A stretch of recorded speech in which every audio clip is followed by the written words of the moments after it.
Assalamualaikum warahmatullahi wabarakatuh. Pemirsa BMH TV, kita bertemu kembali di channel yang cerdas menggerakkan. Channel yang pada kesempatan ini membahas editorial majalah Mulia edisi Mei 2021. Dan headline-nya adalah jangan takut berbagi. Satu hal yang pasti bahwa ketika Allah Subhanahu wa taala memberikan sebuah tuntunan, syariat, perintah untuk kita melakukannya, maka sudah pasti di sana ada sebuah jaminan-jaminan, ada janji-janji kebesaran, janji-janji kebaikan, keberhasilan, bahkan yang dimensinya tidak saja di dunia, tidak saja sekedar hari ini, tetapi juga esok bagi keluarga dan bahkan di akhirat kelak, yaitu berbagi.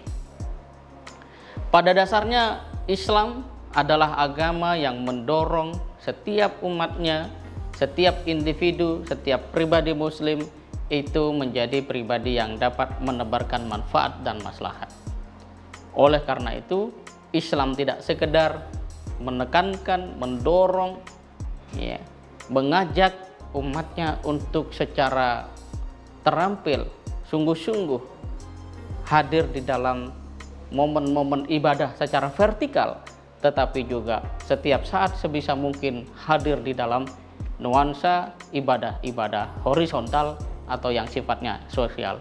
Berbagi adalah salah satu ibadah syariah, anjuran, perintah yang Allah berikan agar kita menjadi pribadi yang menebarkan manfaat dan maslahat di sekitar kita.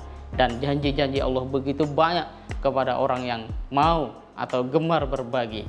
Pada saat yang sama juga tidak sedikit janji-janji kemurkaan, ketidakberkahan dan kemarahan Tuhan kepada orang-orang yang kikir, bakhil. Dan di edisi Mulia Mei 2021 tentang jangan takut berbagi, itu ada kisah tentang betapa orang yang kikir berharap keuntungan, tetapi malah yang didapatkan adalah musibah, kecelakaan, dan kerugian. Apa itu? Nanti bisa dinikmati oleh pemirsa BMH TV langsung dengan cara melihat deskripsi dari konten video ini. Silahkan klik, Anda bisa menikmati sajian majalah Mulia dari Lasnas BMH untuk edisi Mei 2021. Kemudian kita lihat ada tentang keutamaan amalan hati. Ini adalah sebuah tanda kebesaran dan kesempurnaan ajaran Islam. Jika kita perhatikan, tidak ada satupun ajaran agama yang memikirkan, menekankan, dan menunjukkan pentingnya amalan-amalan non-fisik, yaitu hati. Orang bisa saja melakukan kebaikan-kebaikan luar biasa, menyumbang 1 miliar, 10 miliar, 100 miliar, bahkan mungkin 1 triliun.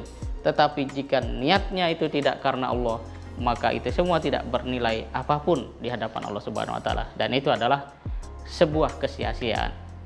Tapi sebaliknya, orang bisa berinfak 100.000, 1 juta, 10 juta, bahkan 100 juta, dan dia lakukan itu dengan niat ikhlas untuk mendapat ridho Allah Subhanahu wa taala, maka itu bukan sekedar menjadi sebuah amalan yang melahirkan kebaikan dalam dimensi sosial, tetapi juga kebaikan dalam dimensi pribadi di dunia, bahkan di akhirat nanti.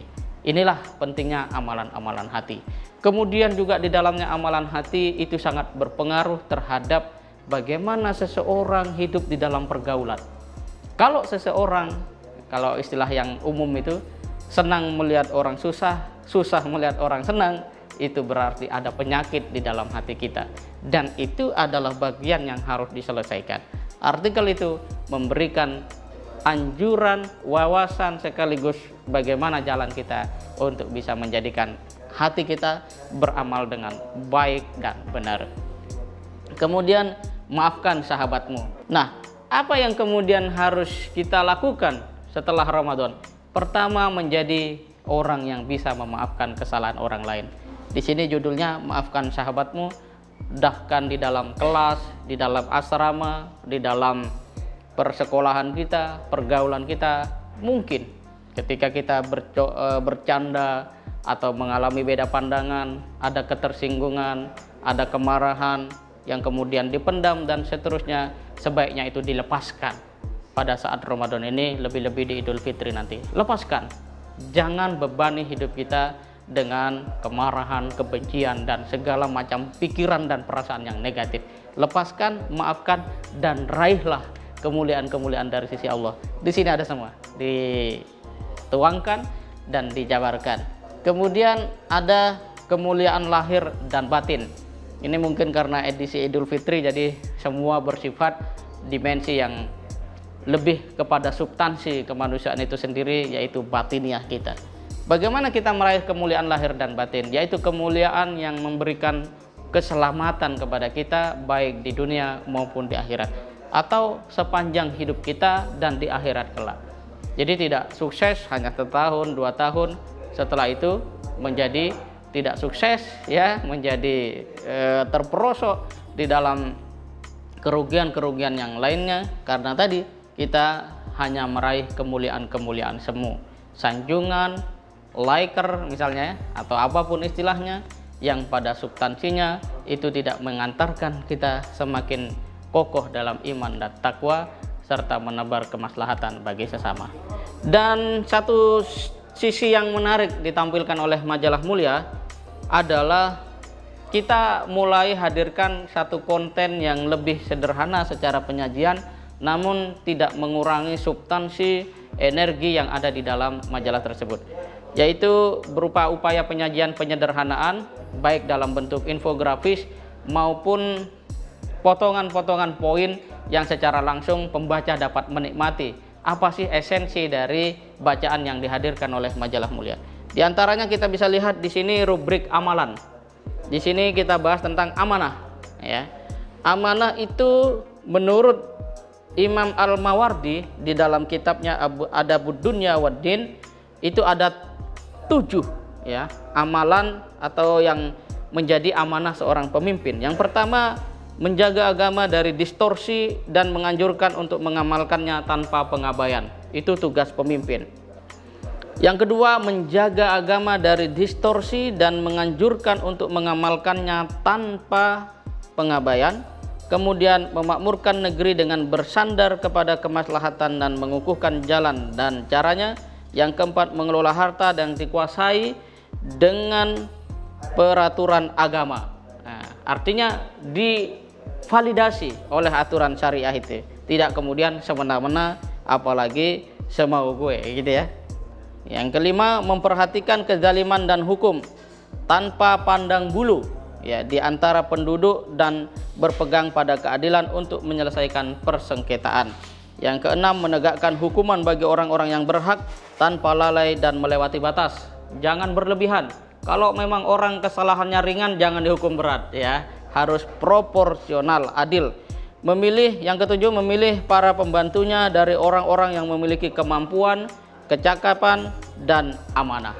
Inilah diantara satu upaya penyajian yang coba dihadirkan secara lebih sederhana dalam majalah Mulia edisi Mei, dan ini nampaknya akan terus menjadi satu pola baru yang menyajikan bacaan secara lebih to the point, ringkas, dan pembaca dapat langsung menikmatinya. Ini dikarenakan satu hal, ada satu riset yang menunjukkan bahwa bangsa Indonesia daya bacanya itu sangat rendah, nomor 63 dari 70 negara, itu sangat memprihatinkan, dan majalah Mulia ikut prihatin, kemudian coba melakukan improvisasi sampai pada tahap itu. Seperti ini juga ada, ya, nanti bisa dilihat diperbesar, yaitu tentang keutamaan sedekah. Kita sajikan seperti ini sehingga para pembaca majalah Mulia dapat langsung menangkap substansi dari artikel yang disajikan dalam setiap edisi majalah Mulia mulai Mei dan hingga akhirnya pada edisi-edisi berikutnya atau yang akan datang.